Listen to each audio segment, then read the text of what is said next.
Baik, terima kasih. Perkenalkan, nama saya Januari Diana Devita Sarbana dengan NIM 18030300077, salah satu mahasiswa Universitas Nusa Cendana Kupang, Fakultas Ilmu Sosial dan Ilmu Politik, jurusan Sosiologi, semester 5, kelas B, reguler pagi.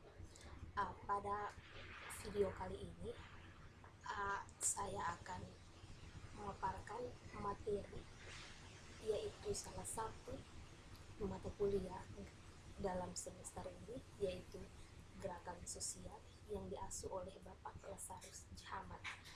Dalam video kali ini saya akan mereview kembali isi buku yang diberikan oleh Bapak, yaitu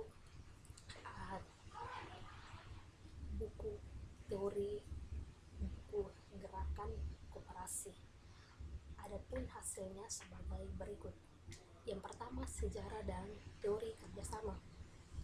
Pada bagian ini ada dua pendekatan yang digunakan dalam pasar bebas, yaitu kooperatif dan kompetitif, yang dirangkum dan dikaji dalam konteks model ekonomi standar dan gerakan koperasi sebagaimana yang telah berkembang pesat di negara maju dan negara berkembang.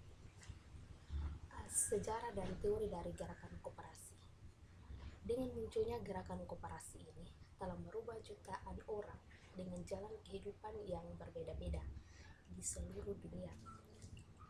Koperasi juga telah meningkatkan kualitas hidup anggotanya dan komunitasnya dimanapun mereka berada. Keberhasilan koperasi yang luar biasa adalah salah satu rahasia yang terbaik yang disimpan di dunia. Keberhasilan awal sebuah koperasi memungkinkan besar munculnya dari kenyataan yang ada bahwa melalui koperasi membutuhkan banyak dukungan dari masyarakat yang ada. Asal mula gerakan koperasi. Awal mula adanya sebuah koperasi asuransi yang didirikan di Inggris pada awal tahun 1700-an. Salah satu koperasi yang pertama diketahui di Amerika Serikat adalah Philadelphia Contributorsy, yaitu sebuah perusahaan asuransi yang didirikan pada tahun 1752 yang dipilih oleh Benjamin Franklin.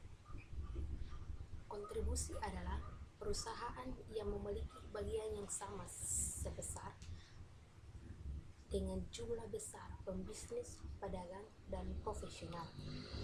Maka dari itu, mereka dapat memberi ganti rugi jika terjadi bencana alam yang melanda kota-kota besar di Eropa dan di seluruh dunia.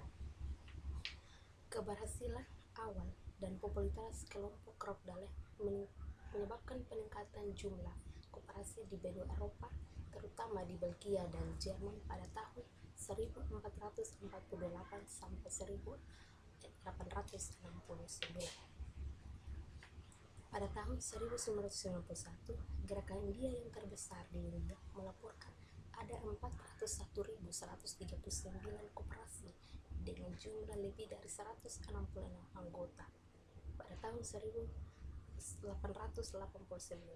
Komite Sentral dari International Cooperative Alliance atau AIS mengadakan pertemuan pertama di negara berkembang di India. Adapun juga prinsip-prinsip koperasi. Yang pertama, menawarkan keanggotaan yang sukarela dan terbuka. Yang kedua, diatur oleh partisipasi anggota demokratis, yaitu satu anggota, satu saham, dan satu suara. Yang ketiga, beroperasi dengan investasi yang setara, adil oleh para anggota.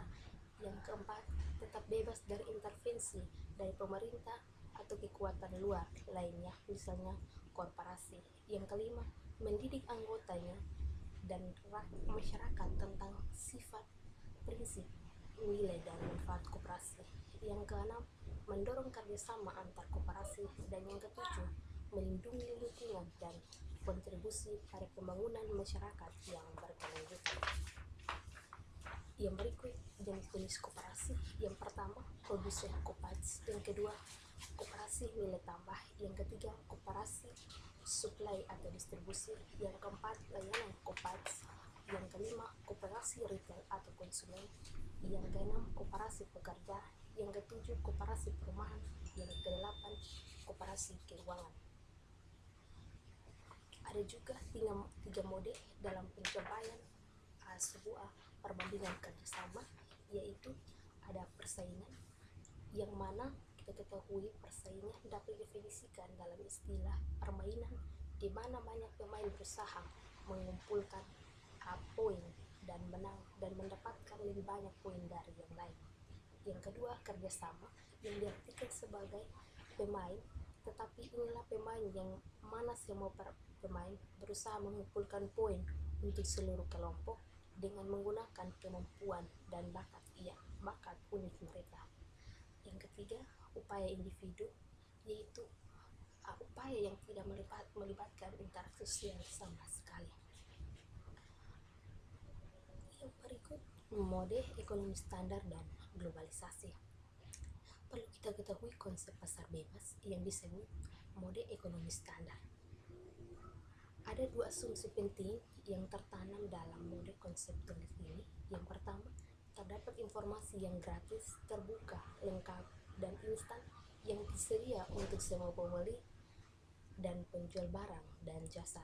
Yang kedua, ada kesempatan yang sama bagi semua pembeli dan penjual untuk menyajikan, menukar, menerima, menolak, dan memilih tawaran. Model ekonomi standar pada dasarnya adalah sebuah rumus matematika yang terdiri dari sekumpulan variabel ekonomi dan hubungannya satu sama yang lain.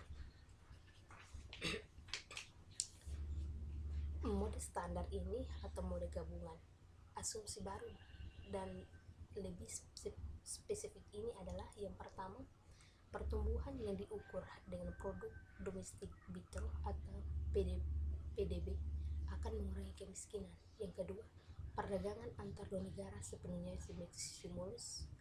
Yang ketiga, perdagangan global terbuka. Yang keempat, liberalisasi perdagangan. Yang berikut studi kasus koperasi, kerjasama dan keuangan mikro di Asia Tenggara dan USAID. Perkembangan koperasi di Asia Tenggara adalah Grameen Bank of Bangladesh dengan model kelompok perempuan desa yang meminjam, menabung, dan memperbaiki dalam kehidupan ekonomi mereka. Yunus memfokuskan pada proses partisipatif yang disebut model Grameen Desa, yaitu sebuah proses yang diadopsi dari beberapa usaha kredit mikro, baik koperasi maupun komersial.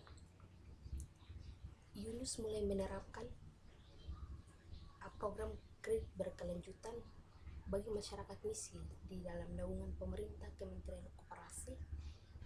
Pada dasarnya terdapat 4 golongan koperasi. Yang pertama, koperasi desa atau usaha produksi pertanian. Yang kedua, koperasi susu. Yang ketiga, koperasi konsumen. Dan keempat, koperasi simpan pinjam. Gerakan koperasi di India. Dalam kehidupan masyarakat India, ini hal yang digunakan untuk memberikan suatu kehidupan dalam pekerjaan, yaitu sistem kasta.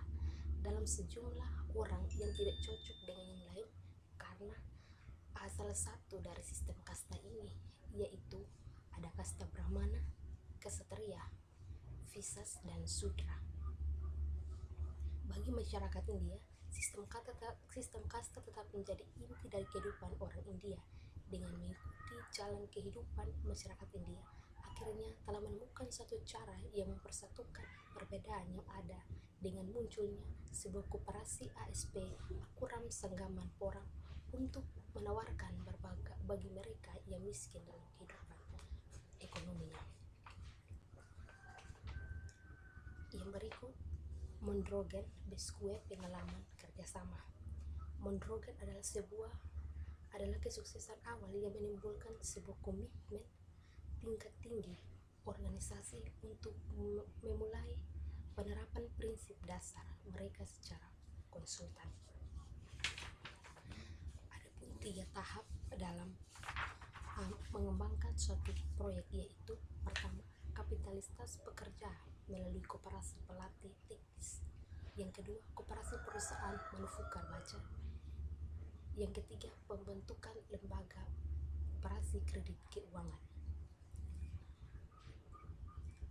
Demikian hasil review isi buku Gerakan Koperasi. Sekian